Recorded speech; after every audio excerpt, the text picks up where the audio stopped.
മാറ്റും മാറ്റും മാറ്റും മാറ്റും മാറ്റും. ഞാനത് കണ്ടിട്ടുണ്ട്, ഞാനത് കേട്ടിട്ടുണ്ട്, ഞാനത് കണ്ടിട്ടുണ്ട്, ഞാനത് കേട്ടിട്ടുണ്ട്, ഉണ്ട് കണ്ടിട്ടുണ്ട്, ഉണ്ട് കേട്ടിട്ടുണ്ട്.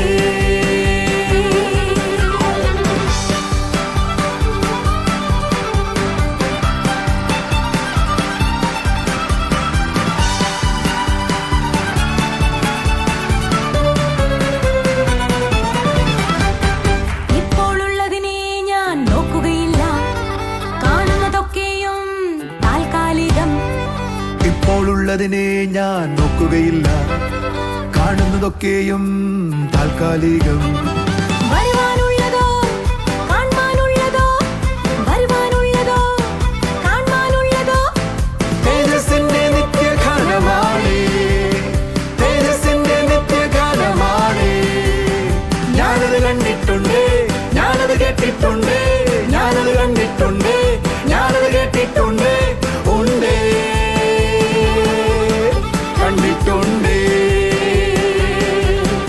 ഓ ഉണ്ട് കേട്ടിട്ടുണ്ട്. മിറക്കിൾ സൺഡേ അഞ്ചലിലും പാറശാലയിലും ജൂലൈ 21 രാവിലെ 8:30 മുതൽ Jesus world worship centre Anchal, വൈകുന്നേരം 4:30 മുതൽ ഷീല കല്യാണ മണ്ഡപം പാറശാല. TV പ്രേക്ഷക സംഗമം കട്ടപ്പനയിൽ ജൂലൈ 24 രാവിലെ 10:30 മുതൽ, സ്ഥലം Kattappana municipal town hall, Aishwarya തിയേറ്ററിന് സമീപം. TV പ്രേക്ഷക സംഗമം തൃശൂരിൽ ജൂലൈ 25 രാവിലെ 10:30 മുതൽ, സ്ഥലം town hall Thrissur. Miracle Sunday തിരുവനന്തപുരത്ത് ജൂലൈ 28 രാവിലെ 11 മണി മുതൽ, സ്ഥലം AJ ഹാൾ കുമാരപുരം. കർത്താവിൻ്റെ പരിശുദ്ധ നാമം വാഴ്ത്തപ്പെടുമാറാകട്ടെ. അനുഗ്രഹിക്കപ്പെട്ട ഈ നല്ല ദിവസം കൂടെ കർത്താവ് നമുക്ക് തന്നതിനായി നമുക്ക് ദൈവത്തെ സ്തുതിക്കാം. പൗലോസ് പറയുന്ന ഒരു കാര്യമുണ്ട്, പാൽ കുടിക്കുന്നവനെല്ലാം ശിശുവായിരിക്കുന്നതെന്ന്. ഇത് നമ്മൾ കേൾക്കാൻ പോകുന്നത് ശിശുവായിരിക്കുന്ന ഒരു വ്യക്തി എങ്ങനെയാണോ എന്നും, ആ വ്യക്തിക്ക് ദൈവരാജ്യത്തിലുള്ള അനുഭവങ്ങളും അവകാശങ്ങൾ എന്താണ്, അല്ല മെച്യൂരിറ്റിയിലേക്ക് വരണമെന്ന് പറയുന്നതിന് കാരണം എന്താണ് എന്നാണ് ഇന്ന് നമ്മൾ കേൾക്കാൻ പോകുന്നത്. നിങ്ങളുടെ ലൈഫിൽ നിങ്ങൾ ശിശുവായിരിക്കുന്നുവെങ്കിൽ ദൈവവചനം പറയുക, നിങ്ങൾ ശിശുത്വം വിട്ട് പുറത്തു വരണം. പാൽ മാത്രം കുടിക്കുന്ന അനുഭവത്തിൽ നിന്നും നീതിയുടെ വചനം സംബന്ധിച്ച് അറിവുള്ളവരായി പക്വതയുള്ള ആത്മീയ അനുഭവത്തിലായിത്തീരണം. നമുക്കിന്ന് ആ മെസ്സേജിലേക്ക് പോകാം. കർത്താവ് നിങ്ങളെ അടുത്തൊരു ആത്മീയ അനുഭവത്തിലേക്ക് കൊണ്ടുപോകട്ടെ.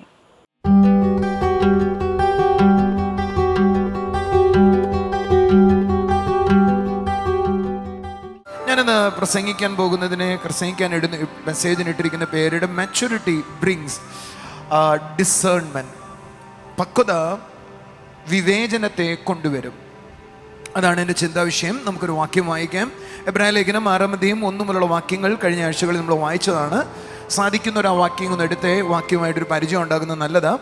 അതുകൊണ്ട് നിർജീവ പ്രവർത്തികളെക്കുറിച്ചുള്ള മാനസാന്തരം, ദൈവത്തിങ്കിലെ വിശ്വാസം, സ്നാനങ്ങളെക്കുറിച്ചുള്ള ഉപദേശം, കൈവപ്പ്, മരിച്ചവരുടെ പുനരുദ്ധാനം, നിത്യശിക്ഷാവിധി എന്നിങ്ങനെയുള്ള അടിസ്ഥാനം പിന്നെയും ഇടാതെ. എനിക്ക് തോന്നുന്നു അപ്പോസ്തലനായ പൗലോസ് അല്ലെങ്കിൽ പൗലോസാണ് എഴുതിയെന്നാണ് എല്ലാ ആളുകളുടെയും ധാരണ. എബ്രായ ലേഖകൻ എബ്രായരോട് പറയുവാണ്, പിന്നെയും ഈ അടിസ്ഥാനം ഇടാതെ.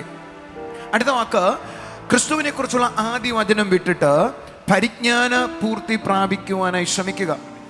ഇത് വേദപുസ്തകത്തിന്റെ ഭാഷയിൽ പറഞ്ഞ ഇത് ആദ്യ വചനമാണ് ക്രിസ്തുവിനെ കുറിച്ചുള്ളത്.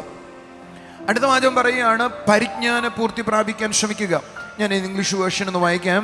Therefore let us leave the elementary doctrines of Christ and go on maturity എന്ന് പറഞ്ഞ പക്വതയിലേക്ക് വളരണം. ഏത് വിട്ടിട്ട് ആദ്യ വചനം വിട്ടിട്ട്. ആദ്യ വചനം എന്ന് പറയുന്നതിന് എന്തൊക്കെ എഴുതിയിരിക്കുന്നത്? ഒന്ന്, നിർജീവ പ്രവർത്തികളെ കുറിച്ചുള്ള മാനസാന്തരം. എന്നിട്ട് പറയുക, മരിച്ചവരുടെ പുനരുദ്ധാനം, നിത്യശിക്ഷാവിധി. ഞാൻ ഈ വാക്യങ്ങളൊക്കെ വായിക്കും, എൻ്റെ ഉള്ളിൽ ആദ്യം വന്ന ചിന്ത, ഇതൊക്കെയാണ് ഏറ്റവും ടോപ്പായ ആത്മീയ നിലവാരം. എന്നാൽ പൗലോസിന്റെ ഭാഷയിൽ പറഞ്ഞ് ഇത് എലമെന്ററി ഡോക്ട്രിൻസ് ആണ്. ഏറ്റവും അടിസ്ഥാന ഉപദേശങ്ങളാണ്. ഇത് വേണ്ട ഉപദേശങ്ങളാണോ? നിശ്ചയമായിട്ടും. മനസ്സിലാക്കേണ്ടതാണോ? അറിയേണ്ടതാണോ? തീർച്ചയായിട്ടും. പക്ഷെ അതിനപ്പുറത്തേക്ക് നമ്മൾ പോകണമെന്ന്. അടിസ്ഥാന ഉപദേശങ്ങൾ, പക്ഷെ അടിസ്ഥാന ഉപദേശങ്ങൾക്ക് അപ്പുറത്തെ ചിലതുണ്ട്. അതാണ് നമ്മളെ മച്യൂരിറ്റിയിലേക്ക് കൊണ്ടുപോകുന്നത്. ഇതപ്പോ നമ്മൾ എന്ത് ചെയ്യത്തില്ല. ഇതിനെ ഞാൻ പ്രാധാന്യം കൊടുത്തിരുന്ന. ഇത് വേണ്ടെന്നല്ല ഞാൻ പറഞ്ഞു, ഇത് വേണമെന്നല്ല, ഉപേക്ഷിക്കണമെന്നല്ല പറഞ്ഞു. ഇതൊക്കെ അടിസ്ഥാന ഉപദേശങ്ങളാണ്. മരിച്ചവരുടെ പുനരുദ്ധാനം അറിഞ്ഞിരിക്കണം, വിശ്വാസം അറിഞ്ഞിരിക്കണം, മാനസാന്തരം മനസ്സിലാക്കിയിരിക്കണം. പക്ഷെ അതിനേക്കാൾ അപ്പുറത്തൊരു സ്ഥലമുണ്ട്. അതിലേക്ക് വരുമ്പോഴേ നമ്മൾ വളരത്തുള്ളൂ. അതേതാ സ്ഥലം? അതുകൊണ്ടാണ് പൗലോസ് എബ്രായ ലേഖനം 5:13 പറഞ്ഞത്, പാല് കുടിക്കുന്നവൻ എല്ലാം നീതിയുടെ വചനത്തിൽ പരിചയമില്ലാത്തവനാണ്, അവൻ ശിശുവാണ്. അപ്പൊ ശിശു എന്ന് പറയുന്നയാൾ ആരാണ്? നേരത്തെ വായിച്ച എലമെന്ററി ഡോക്ട്രിൻസിന്റെ അടിസ്ഥാനത്തിൽ നിൽക്കുന്നയാള്. അതിനപ്പുറത്തേക്ക് അയാൾ എന്തു വരണം? നീതിയുടെ വചനത്തിലേക്ക് വരണം. The word of righteousness. എന്തുകൊണ്ടാണ് നമ്മൾ മച്യൂരിറ്റിയിലേക്ക് വരണമെന്ന് പറയാനുള്ള കാരണമായി? എന്തുകൊണ്ട് നമ്മൾ മെച്യൂരിറ്റിയിലേക്ക് വരണം?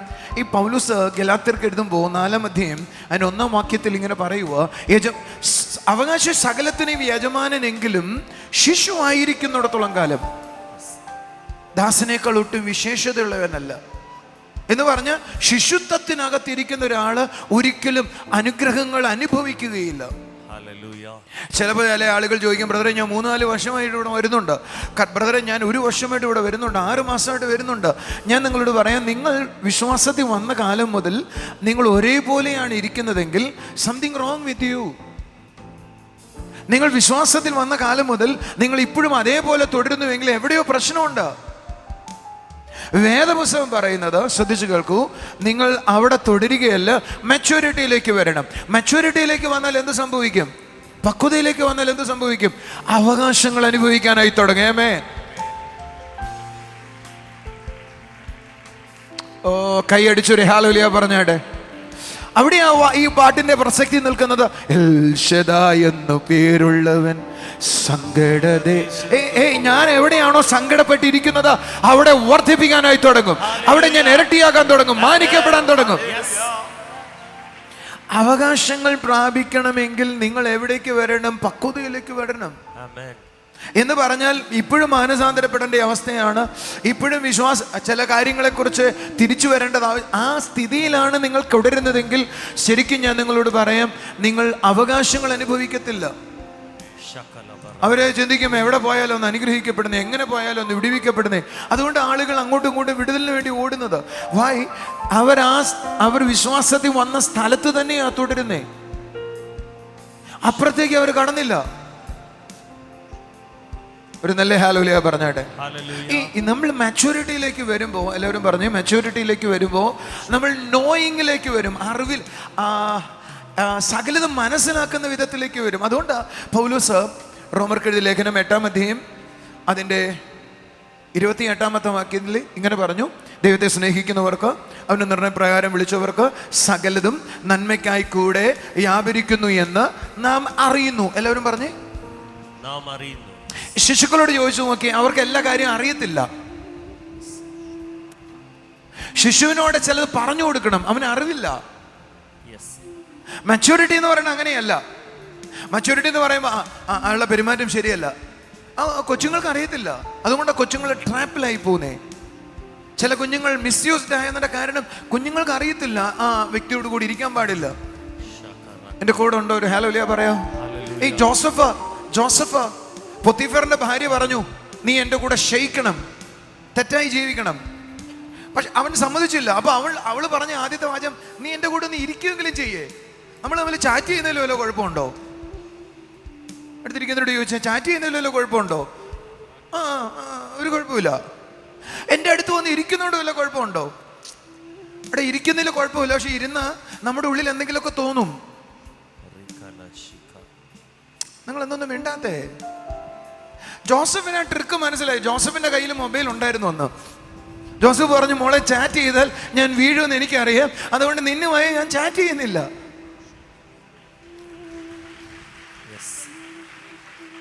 ഒരു നല്ല ആമീൻ പറ, കൈകൾ അടിക്കുക, ഒരു ഹല്ലേലൂയ പറ. ശിശുക്കൾക്ക് അത് അറിയത്തില്ല, കുഞ്ഞുങ്ങൾക്ക് അത് അറിയത്തില്ല. എൻ്റെ കൂടെ ഉണ്ടെങ്കിൽ ആമേൻ പറ. എന്നോട് ഇന്ന് വിഷമത്തോടെ അമ്മ ഒന്ന് പറഞ്ഞു, 9ാം ക്ലാസ്സിൽ പഠിക്കുന്ന ഒരു കുട്ടിയാ, 22 വയസ്സുള്ള ഒരു ചെറുപ്പക്കാരനായിട്ട് കറങ്ങുക, 9ാം ക്ലാസ്സിൽ പഠിക്കുന്ന കൊച്ചെ. ഞാൻ പറഞ്ഞു കൊണ്ട് കേസ് കൊടുക്കാം, അവളി പിന്നെ അവനെ മതിയെന്ന് പറഞ്ഞു നിൽക്കുക. 9ാം ക്ലാസ്സിലാണ് പഠിക്കുന്നേ. കണ്ട പെണ്ണാണോ ആണാണോ എന്ന് അറിയത്തില്ല, അങ്ങനെ ഒരു കൊച്ച്. അത്രേ ഉള്ളൂ. എനിക്ക് സങ്കടം തോന്നി വാസ്തവത്തില്. അത് ശിശുത്വമാണത്. നിങ്ങൾ എന്തൊന്നും വേണ്ടാത്തേ? ഒരു നല്ല ഹാലൂയ പറയാത്ത എന്താ? നിങ്ങൾ നോക്കിക്കേ, മെച്യൂരിറ്റിയിലേക്ക് വരുമ്പോൾ സകലം മനസ്സിലാക്കാൻ തുടങ്ങും. ഞാൻ നിങ്ങളോട് ചോദിക്കാം, നിങ്ങൾ മെച്യൂർഡ് ആണോ ഇല്ലയെന്ന് ഞാൻ ഇപ്പൊ പറയാം. പറയട്ടെ? ദൈവത്തെ സ്നേഹിക്കുന്നവർക്ക്, നിർണയപ്രകാരം വിളിക്കപ്പെട്ടവർക്ക് സകലത നന്മയ്ക്കായി കൂടെ വ്യാപരിക്കുന്നു എന്ന് നാം അറിയുന്നു. ഇതെന്തായി തീരുവാവോ എന്ന് നിങ്ങൾ എപ്പോഴെങ്കിലും ചിന്തിക്കുന്നുണ്ടോ? നിങ്ങൾ അറിയുന്ന സ്റ്റേജിലല്ല. ഇതെവിടെ ചെന്ന് അവസാനിക്കാവോ? അത് നിങ്ങൾ അറിയുന്ന സ്റ്റേജിലല്ല. അറിയുന്ന സ്റ്റേജിലാണെങ്കിൽ നീ പറയും, ഇതിന്റെ അവസാനം ആയിനോ, ഇവിടെ അത് ചെല്ലാൻ പോകുന്നേ. ആയിനോ, ആയിനോ. അടുത്തിരിക്കുന്നവരോട് പറഞ്ഞ ആയിനോ, എനിക്കറിയാം, എനിക്കറിയാം. ഞാൻ നിങ്ങളോട് ചോദിക്കാം, നിങ്ങളുടെ മുമ്പിൽ നിങ്ങൾക്ക് എന്താണ് സംഭവിക്കാൻ പോകുന്നത്, അടുത്ത് എന്താണ് നടക്കാൻ പോകുന്നതെന്ന് സംശയം വരുമ്പോഴല്ലേ കുഴച്ചിലുള്ളതാ? അപ്പോഴല്ലേ ടെൻഷൻ വരുന്നേ? ആ ടെൻഷൻ വരുന്നവരെല്ലാം മെച്യൂരിറ്റിയിലേക്ക് എത്തിയിട്ടില്ലെന്ന് അതിന്റെ അർത്ഥം. ശിശുത്വത്തിന്റെ ഉള്ളിലാണ് പേടിയുള്ളതാ. നിങ്ങളൊരു ഹാലൂയം സാത്രം ഒന്നും പറഞ്ഞില്ലല്ലോ. ഒന്ന് ശബ്ദം ഉയർത്തി ഹാമീൻ പറയാത്ത എന്താ? രാജോനോ ഖരാനെ അറിയാന്തോക്കോ. എൻ്റെ അടുക്കൽ ഇന്നലെ ഫ്ലൈറ്റിൽ യാത്ര ചെയ്യുമ്പോൾ ഒരു പെൺകുട്ടി അടുക്കലുണ്ടായിരുന്നു. അവള് ഫ്ലൈറ്റിലെ ട്രബുലൻസ് വരാൻ തുടങ്ങിയപ്പോൾ ഫ്ലൈറ്റ് കിടന്ന് ഇങ്ങനെ വിറയ്ക്കുക. ഒരു സ്ഥലബാധ ബോധവുമില്ല. എൻ്റെ അടുക്കലിരുന്ന് ഇറുക്കി പിടിക്കുന്നുണ്ട്. എൻ്റെ കൈ വേനിക്കാൻ തുടങ്ങി. പേടിച്ചിട്ടാ. 5-6 പ്രാവശ്യം യാത്ര ചെയ്ത് കഴിഞ്ഞാൽ നമുക്ക് തോന്നും, വേറെ ആളിരുന്ന് വിറയ്ക്കുന്ന കാണുമ്പോൾ തോന്നും, അയ്യോ പാവം. കാരണം അത് വിറയ്ക്കും, സാധാരണ പതിവാ. അറിയോ ലിസണിങ്? പരിചയമാണ്, വളർച്ചയാണ്. ഞാൻ നിങ്ങളോട് ചോദിക്കട്ടെ, നിങ്ങളുടെ ജീവിതത്തിലെ ചില കാര്യങ്ങളെക്കുറിച്ച് എന്ത് സംഭവിക്കും എന്നൊരു ടെൻഷനിൽ പലപ്പോഴും ഇരിപ്പില്ലേ നിങ്ങൾ ഇതുവരെ മെച്യൂരിറ്റിയിലേക്ക് വന്നു തുടങ്ങിയില്ല. എന്താവും? അവിടെ പോയ ഒരു വിടുതൽ കിട്ടുമോ? ഇങ്ങനെ പോയാൽ വെയിറ്റ്. അതിന്റെ റീസൺ സകലതും നന്മയ്ക്കായി കൂടെ ആവരിക്കുന്നു എന്ന് ഇതുവരെ മനസ്സിലായിട്ടില്ല. ഇതിന്റെ അവസാനം നോയിങ് ആണ്. എനിക്കറിയാം ഈ പ്രശ്നം ഇപ്പൊ എന്റെ മുമ്പിൽ എഴുന്നേറ്റു, പക്ഷെ അവസാനം എനിക്കറിയാം. നിങ്ങൾ എന്താ ആമയും പറയാത്തെ? അതിനെയാ മെച്യൂരിറ്റി എന്ന് പറയുന്നേ. അത് നോയിങ് ആണ്, അകത്ത് മനസ്സിലാക്കുകയാ. എല്ലാവരും പറഞ്ഞേ, അത് മനസ്സിലാകുക. നീതിയുടെ വചനത്തിൽ പരിചയമില്ലാത്തവർക്ക് എന്തോ ഉണ്ടാകുന്ന പറഞ്ഞേ, അവർ ശിശുക്കളാണ്. അവരുടെ ഇന്ദ്രിയങ്ങൾ എന്ത് സംഭവിച്ചിട്ടില്ല. ആ വാക്യം ഒന്ന് വായിക്കാം. 14-ാമത്തെ വാക്യം, എബ്രായ ലേഖനം 5:14. വേഗത്തിൽ വായിക്കേ. കട്ടിയുള്ള ആഹാരം നന്മ തിന്മകളെ തിരിച്ചറിയുവാൻ തഴക്കത്തിൽ അഭ്യസിച്ച ഇന്ദ്രിയങ്ങളുള്ളവരായി പ്രായം തികഞ്ഞവർക്കേ പറ്റത്തുള്ളൂ എന്ന് പറഞ്ഞാൽ അവർക്ക് മനസ്സിലാകും, ഇതാണ് സംഭവിക്കാൻ പോകുന്നത്. എക്സ്പീരിയൻസ്ഡ് ആണ്, അവരുടെ അവയവങ്ങൾ എക്സ്പീരിയൻസ്ഡ് ആണ്. അവരുടെ ആന്തരിക ഈ ശരീരത്തിന്റെ അവയവങ്ങളെ കുറിച്ചല്ല ഈ പറയുന്നത്, സ്പിരിച്വൽ അവയവങ്ങളെ കുറിച്ചായി പറയുന്നത്. ഒന്ന് കൈ അടിച്ചൊരു ആമേൻ പറഞ്ഞ് അവർക്ക് കാര്യങ്ങൾ മനസ്സിലാവും. This is what going to happen, this is what going to happen. ഇതാണ് സംഭവിക്കാൻ പോകുന്നത്. നിങ്ങൾ എന്താ കൈ അടിക്കാത്ത, ആമേൻ പറയാത്ത? അപ്പൊ നിങ്ങളുടെ അകത്ത് ഏതെങ്കിലും കാര്യത്തെക്കുറിച്ച് ടെൻഷൻ ഉണ്ടെങ്കിൽ അതിന്റെ അർത്ഥം നിങ്ങൾ ശിശുത്വം വിട്ടിട്ടില്ല എന്നാണ്. അടുത്തിരിക്കുന്നവരോട് പറ, ശിശുത്വം വിട്ടിട്ടില്ല. ശിശുത്വം വിടുന്ന അവരോട് ഞാൻ പറയാം, ആ ശിശുത്വം വിടാത്ത ടെൻഷനുള്ള ആളുകളോട് എനിക്ക് എന്ത് പറയേണ്ടി വരും? അത് ചെയ്യരുത് കേട്ടോ, ഇത് ചെയ്യരുത് കേട്ടോ, അങ്ങനെ നോക്കരുത് കേട്ടോ, അങ്ങനെ പറയരുത് കേട്ടോ, നിങ്ങൾക്ക് ശിക്ഷാവിധി ഉണ്ട് കേട്ടോ, അല്ല അങ്ങനെയുണ്ട് കേട്ടോ, മരിച്ചവരുന്ന് ഉയർത്തെഴുന്നേൽക്കണം കേട്ടോ, വിശ്വാസത്തിൽ വളരണം കേട്ടോ. Are you listening? എന്നാൽ വളർന്ന ആളുകൾക്ക് ഈ പ്രശ്നങ്ങളുടെ നടുവിൽ ഐ നോ ആരാണ് എന്റെ അവൻ എന്റെ വലതുവശത്തുള്ളതിനാൽ. കൈ അടിക്കുക, ആമേൻ പറ. നിങ്ങൾ ഇപ്പോഴും ശിശുത്വത്തിലാണ് എങ്കിൽ നിങ്ങളെ വളർത്തുവാനുള്ള ആദ്യ പടികളാണ്, അല്ലെങ്കിൽ വഴികളാണ് ഞാൻ പറയുന്നത്. നിങ്ങൾ ശ്രദ്ധിച്ചു കേട്ടാൽ നിങ്ങൾ ആ സ്ഥലത്തിലേക്ക് കയറാനായി തുടങ്ങും. Come on, വായി തുറന്നൊരു ആമേൻ. എന്തിനാണ് മച്യൂരിറ്റിയിലേക്ക് വരണമെന്ന് പറയുന്നത്? യഥാർത്ഥത്തിൽ ശിശുവായിരിക്കുന്ന ഒരു വ്യക്തിക്ക് അവകാശങ്ങൾ പ്രാപിക്കാൻ കഴിയത്തില്ല. മച്യൂരിറ്റിയിലായിരിക്കുന്ന ഒരു വ്യക്തിക്ക് മാത്രമേ തൻ്റെ ലൈഫിൽ നൽകപ്പെട്ട സകല അവകാശങ്ങളും അനുഭവിക്കാൻ, അത് തനിക്ക് ഉപകാരപ്രദമാകുന്ന വിധത്തിൽ അല്ലെങ്കിൽ തൻ്റെ ഇഷ്ടം പോലെ അവകാശങ്ങളെ ഉപയോഗിക്കുവാനായി കഴിയത്തുള്ളൂ. ആമേൻ. കർത്താവ് നിങ്ങളെ ആ സ്വർഗീയ അവകാശത്തിലും ആത്മീയ അവകാശത്തിലും എല്ലാ നന്മയിലും ആമേൻ നിറഞ്ഞു വരുവാൻ തക്കവണ്ണം ഓരോ ബോധ്യങ്ങളിൽ കർത്താവ് നിങ്ങളെ വളർത്തട്ടെ. ദൈവജനത്തോടൊപ്പമായിരുന്നാട്ടെ. നമുക്കിനി ചില സാക്ഷ്യങ്ങൾ കാണാം.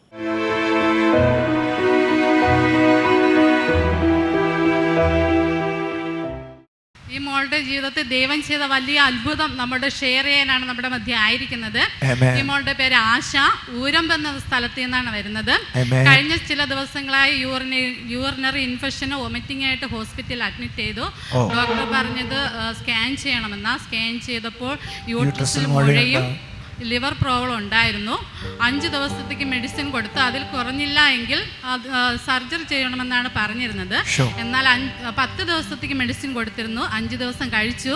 6ാമത്തെ ദിവസം സിസ്റ്റർ പറഞ്ഞു, ഞാൻ ഇനി ചർച്ചിൽ പോയി പ്രാർത്ഥിക്കും, ദൈവം എന്നെ പൂർണ്ണമായി സൗഖ്യമാക്കുമെന്ന്. വിശ്വാസത്തോടുകൂടി ചർച്ചിൽ വന്നു. അന്ന് തന്നെ ബ്രദർ അങ്ങോട്ട് ദൂത് പറഞ്ഞു, ഇന്ന പ്രശ്നമുണ്ടെന്ന്.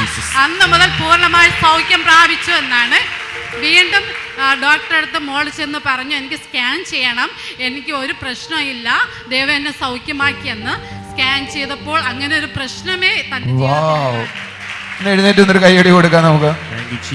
സിസ്റ്റർ എന്നെ പറഞ്ഞേ, ഞാൻ ചോദിക്കുന്നത്, ഞാൻ കഴിഞ്ഞ ആഴ്ച സ്കാൻ ചെയ്യാൻ പറഞ്ഞായിരുന്നു, പോയി ചെയ്തു?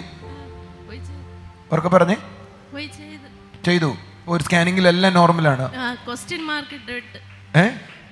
മാർക്ക് ഇട്ട് വിട്ട് ഒന്നും കണ്ടില്ല. നിങ്ങൾ ആരെങ്കിലും ഓർമ്മിക്കുന്നുണ്ടോ? ഞാൻ ഈ മോളോട് പറഞ്ഞു, നീ അടുത്ത ആഴ്ച സ്കാൻ ചെയ്തിട്ട് വരണമെന്ന് പറഞ്ഞ് കേട്ടൊരു എത്ര പേരുണ്ട്?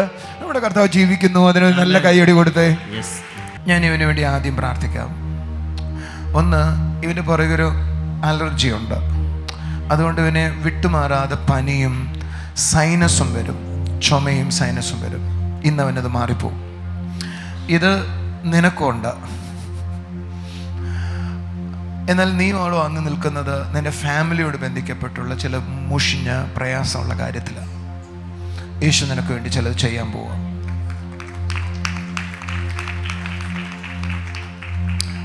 ഞാൻ പറയുന്നത് മനസ്സിലാവുന്നു? നിനക്ക് പ്രത്യേകിച്ച് അസുഖങ്ങളൊന്നുമില്ല. പക്ഷേ അസുഖങ്ങളൊന്നും ഇല്ല എന്ന് പറയുമ്പോൾ തന്നെ ചില സമയത്ത് നിന്റെ കഴുത്തും ഷോൾഡറും അസഹീനമായ വേദന നിനക്ക് വരും. ഞാൻ പറയുന്നത് ശരിയാണോ? ഇവിടുന്ന് ഇവിടേക്ക് ഒരു മരവിപ്പ് വരും. അറിയാവോ? എങ്ങനെ അറിയാം? ഇദ്ദേഹത്തിൻ്റെ വിശ്വാസം ഇദ്ദേഹത്തിന് അസുഖമൊന്നും ഇല്ലെന്ന്. പക്ഷേ ഇദ്ദേഹത്തിൻ്റെ കഴുത്തിനും ഷോൾഡറിനും ഇടയിലുള്ള ഒരു ഞരമ്പിന് ഒരു കംപ്രഷനുണ്ട്. അത് കാരണം ഇദ്ദേഹത്തിൻ്റെ വിരലുകൾ മരവിക്കും. നീ എന്നോട് പറഞ്ഞിട്ടുണ്ടോ? മോളെന്നെ കണ്ടിട്ടില്ല. ഇന്ന് നിനക്കൊരു സൗഖ്യം തരുക. നീ ഈ സൗഖ്യത്തിന് വേണ്ടി വന്നതല്ല, നിന്റെ ഫാമിലിക്ക് വേണ്ടി പ്രാർത്ഥിക്കാനാണ് നീ നിൽക്കുന്നത്. പക്ഷേ നിന്റെ ഫാമിലിക്ക് വേണ്ടി പ്രാർത്ഥിക്കുന്നതിനേക്കാൾ മുമ്പ് എനിക്ക് നിന്നോട് പറയാനുള്ള ദൂത്, ഇന്ന് നീ സൗഖ്യമാകുന്നത് ഒരടയാളമായിരിക്കും. ഞാൻ പറഞ്ഞു മനസ്സിലായോ? നിനക്ക് കുറച്ചു നേരം ഒരു സ്ഥലത്ത് ജോലി ചെയ്യാനിരുന്ന് ദേഹം മുഴുവൻ കഴിക്കാൻ തുടങ്ങും. നിനക്ക് ജോലി ചെയ്യാൻ പറ്റത്തില്ല. എന്നാൽ ഇന്ന് നീ സൗഖ്യമാവും. സൗഖ്യമായത് അടുത്ത ആഴ്ച സാക്ഷ്യം പറയണം. ഇത് നിന്നോട് ദൈവത്തിന് പറയാനുള്ള അടയാളമാണ്, നിന്റെ ഫാമിലിയെ ദൈവത്തോടും എന്നുള്ളത്. ഒന്ന് കൈയടിച്ചൊരു ആമേൻ പറഞ്ഞേ. ഈ മോളുടെ യൂട്രസിൻ്റെ ഇടത്ത് വശത്ത് ഫൈബ്രോയിഡുകൾ പോലെ 2 തടിപ്പുകൾ എഴുന്നേൽക്കുന്നത് കാണാം. അതിൻ്റെ പ്രശ്നം ഞാൻ പറയാം. അത് നിമിത്തം ഇവൾക്ക് ബ്ലീഡിങ് ഉണ്ടാകുന്ന വിധത്തിലേക്ക് കാര്യങ്ങൾ പോയിട്ടുണ്ട്. എന്ന് പറഞ്ഞാൽ 1, 2, ഒരെണ്ണം വലുതും 2 ചെറുതും. എന്നാൽ ഇന്ന് പകൽ യേശുവിന് സൂപ്പർ നാച്ചുറലായി നിനക്കൊരു സൗഖ്യം തരാനായി പറ്റും. നിങ്ങൾ ആമേൻ പറയാത്ത എന്താ? അത്ഭുതങ്ങൾ ഉണ്ടാകുക. ശബ്ദം ഉണ്ടാക്കുക. ഒരു ഹല്ലേലൂയ പറ. അത്ഭുതങ്ങൾ ചെയ്യുന്നൊരു ദൈവമുണ്ട്. കാരണം ഞാൻ ഇതിൻ്റെ കാര്യം പറഞ്ഞുകൊണ്ടിരിക്കുമ്പോൾ പെട്ടെന്ന് ഇവിടെ ഉള്ളിൽ തോന്നി, എനിക്കും അങ്ങനൊരു സൗഖ്യം വേണമല്ലോ. ഇവൾക്കുണ്ടായ ഒരു അനുഭവം ഞാൻ പറയട്ടെ. ആ സമയത്ത് തലയിൽ ഒരു ഷോക്ക് വന്നു, എന്നിട്ട് അത് വയറ് വരെ വന്നു, ദേഹം വിറയ്ക്കാൻ തുടങ്ങി. ഇനി നീ പോയിട്ട് വീണ്ടും സ്കാൻ ചെയ്യേ, ഇനി അത് കാണത്തില്ല. ഒന്നും കൂടെ കൈയടിച്ച് കർത്താവിനെ സ്തുതിച്ചേ, യേശുവെ എന്ന് വിളിച്ചേ. യേശു ഞങ്ങളുടെ അത്ഭുതക്കാരൻ തൊട്ടാട്ടെ. പവർ ഓഫ് ദ സ്പിരിറ്റ്, ആ ഇരുട്ടിന്റെ ശക്തി അങ്ങ് അഴിയട്ടെ. ആശ, കർത്താവിന് വേണ്ടി നിൽക്കണം. നിങ്ങളുടെ വീട്ടിലൊരു കൊച്ചു കൂട്ടായ്മ തുടങ്ങണം. എന്നോട് കർത്താവ് ഊരമ്പിൽ ഒരു വലിയ ചലനം ഉണ്ടാവുമെന്ന് എന്നോട് കർത്താവ് പറഞ്ഞത്. അപ്പോൾ ഇവിടെ വെച്ചല്ലേ ഞാനത് പറഞ്ഞേ. എനിക്ക് തോന്നുന്നു ഊരമ്പിൽ നമ്മുടെ ചർച്ചിൽ, ദുബായ് ചർച്ചിലൊരു ഫാമിലി ഉണ്ട്. അവരൊത്തിരി ആക്റ്റീവാണ്. ആ ചർച്ചിൽ നല്ലൊരു ബലമുള്ള ഫാമിലികളിലൊന്ന്. സോ മോളും അങ്ങനെ ആക്റ്റീവ് ആവണം. മോൾക്ക് കിട്ടിയ സൗഖ്യം മറ്റൊരു ആളോട് പറയണം. ഇത് കളിപ്പീരാന്ന് ആളുകൾ പറയുന്നത്. ഞങ്ങളൊക്കെ സൂത്രം ഒപ്പിക്കാന്നാണ് പറയുന്നത് അല്ലേ, കാശ് കൊടുത്ത് പറയിപ്പിക്കാന്നാണ് പറയുന്നത്. സോ ഇത് കാശ് കൊടുത്തതല്ല എന്ന് ചുറ്റുമുള്ള കുടുംബങ്ങളോട് പറയണം. യേശു ജീവിക്കുന്നു എന്ന് പറയണം. നല്ല ആമേൻ. കാരണം ഒരാൾക്ക് മനസ്സിലാവുന്ന കാര്യമല്ല ഇത്. കാരണം ഞാനൊരാളോട് ദൂത് പറയുന്നു, മുഴ കാണാതാവുന്നു. അതെങ്ങനെ മനസ്സിലാവുന്നേ? അത് മനുഷ്യർക്ക് പിടികിട്ടണമെന്നില്ല. പക്ഷെ നമ്മുടെ ദൈവം ജീവിക്കുന്നു, ഇന്നും അത്ഭുതങ്ങളെ ചെയ്യുന്നു. നമുക്കൊന്നും ചെയ്യാനില്ല, കർത്താവ് ചെയ്യുന്ന എല്ലാ കാര്യം. ഒരു നല്ല ആമേൻ പറഞ്ഞേ. ആരാ അത്ഭുതം ചെയ്യുന്നേ? ആ കർത്താവ് അല്ലായിരുന്നെങ്കിൽ ഞാൻ ടോക്കൺ ഒന്ന് 500 വെച്ച് മേടിച്ചേനെ. ഞാൻ നിന്നോടൊരു ദൂത് പറയട്ടെ, നീ ഒരു ശുശ്രൂഷകയാകും. ഈ മുഴ മാറിയതുപോലെ തന്നെ നീ അനേകരുടെ നടുവിൽ എഴുന്നേറ്റ് നിന്ന് വചനം പറയും. മോളെ കുറിച്ചുള്ള ദൈവത്തിന്റെ ഉദ്ദേശം അതാണ്. ഞാനൊരു വാചകം കൂടെ പറയട്ടെ. നീ ഈ ഇടയ്ക്കിടയ്ക്ക് നീ വ്യത്യസ്തമായ സ്വപ്നങ്ങൾ കാണും. നീ കാണുന്ന സ്വപ്നങ്ങളിൽ ഒന്ന് വീട് പണിയുക, ചില സ്ഥലങ്ങളെ വൃത്തിയാക്കുക, ഇങ്ങനെയൊക്കെ ഒരു ബന്ധമില്ലാത്ത സ്വപ്നങ്ങൾ കാണുന്നേ. ശരിയാണെന്ന് ഞാൻ പറഞ്ഞേ. ഈ ഇടയ്ക്ക് നീ കണ്ടത് കുറേ സ്ഥലം വേക്കൻ്റായ സ്ഥലത്തിലൂടെ ഇങ്ങനെ നടന്നു പോയിട്ട് എന്തൊക്കെയോ നീ അവിടെ ചെയ്ത് വൃത്തിയാക്കുവോ എന്തോ ചെയ്തെടുക്കുന്ന പോലെ നീ കണ്ടു. അത് നിന്നെക്കുറിച്ചുള്ള ദൈവിക ഉദ്ദേശമാണ്. നീ ചില സ്ഥലങ്ങളെ പണിയുവാനായി പോകുന്നു. ദൈവം നിന്നെ വിളിക്കുവാൻ പോവുക. എന്നാൽ അതേപോലെ മോള് ചില സമയങ്ങളിൽ ഭീകരമായ പേടിപ്പെടുത്തുന്ന സ്വപ്നം കാണും.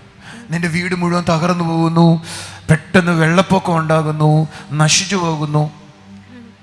അതിൻ്റെ അർത്ഥം നിങ്ങളുടെ വീട്ടിനെതിരെയുള്ളൊരു ഫൈറ്റാണത്. എന്നാൽ ആ ഫൈറ്റ് ഇന്നത്തോടെ തീർന്നു. നീ ഇനി നല്ല സ്വപ്നങ്ങളെ കാണും. ആ സ്വപ്നങ്ങൾ അടുത്ത ആഴ്ചകളിൽ, അടുത്ത ദിവസങ്ങളിൽ നിന്റെ ലൈഫിൽ കാണാനും പോവുക. ഒന്ന് കൈയടിച്ചൊരു ആമേൻ പറഞ്ഞു.